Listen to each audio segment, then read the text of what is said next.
Узган елны Татарстан сәламәтлек саклау министрлыгы уңай күрсәткечләр белән тәмамлады. Гомер озынлыгы 74 яшькә җитте. Республика сәламәтлек саклау министры Адель Вафин өлкәдәге хәлне яхшы дип күрсәтергә тырышса да, Татарстан президенты Рөстәм Миңнеханов әлегә тиешле дәрәҗәдә эшләп бетерә алмыйсыз дип үз фикерен белдерде. Ожидания людей, они значительно выше, чем вы думаете. Очень важно нам сегодня работать по культуре обслуживания. Персонал должен, во-первых, и по профессионализму, все ваши предложения по повышению квалификации и зарубежные поездки, и корпоративные университеты, и другие формы, привлечения медицинских, мы все поддерживаем. Но вы не дорабатываете. Вот вы, начиная с министра и руководители на городском районном уровне, ежемесячно должны все эти обращения брать в работу и посмотреть, в чем причина. Мөрәҗәгать итүчеләргә уңайлы булсын. Республика башлыгы җыелучылардан шуны таләп итте. Нурлатның баш табибы бу юнәлештә агымдагы елда районда эш башлануын җиткерде. Под эгидой президента республики. Татарстан президенты эгидасы һәм сәламәтлек саклау министрлыгы ярдәме белән зур проект Дүстәнә поликлиника Татарстан стандарты гамәлгә ашырыла. Казан, Түбән Кама, Алабуга, Әлмәт шәһәрләрендә ремонт эшләре башкарылды инде.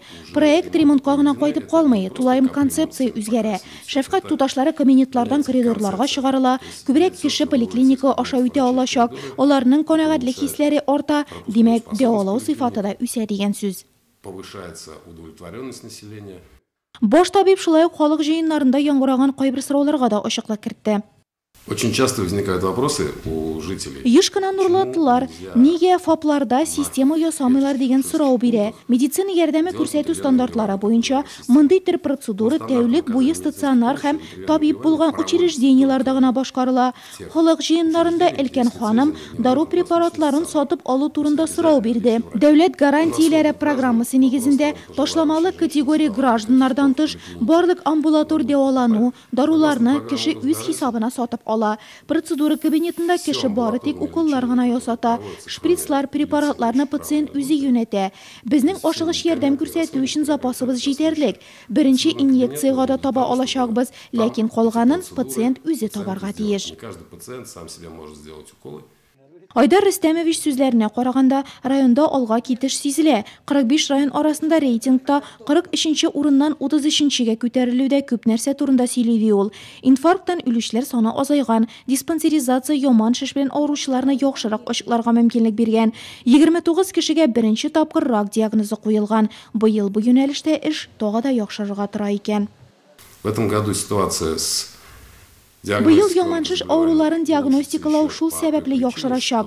Онкомаркерларны билгеләү өчен кирәкле реактивлар безгә килеп җитте. Узган елны республика онкодиспансеры конкурс процедурасын соң уздырды. Препаратлар безгә май аенда гына килеп җиткән иде. Хәзер алар бездә җитәрлек күләмдә. Диспансеризация бара. Немножко поздно, и поставка была только в мае месяце. Балалар дәваланучы бүлекне ремонтлау, Чулпан участок хастаханәсендә төзекләндерүшләрен дәвам итү, Урта Камышлы авылында модульле ФАП төзү, булары район сәламәтлек саклау тармагы алдында торган планнар. Баш табиб шулай ук әле генә хастаханә 6 яңа белгечкә баайды дип белдерде. Бу да чиратлар азаюга, медицина ярдәме алу сыйфатын яхшыртырга ярдәм итәчәк ди Айдар Сәгъдиев.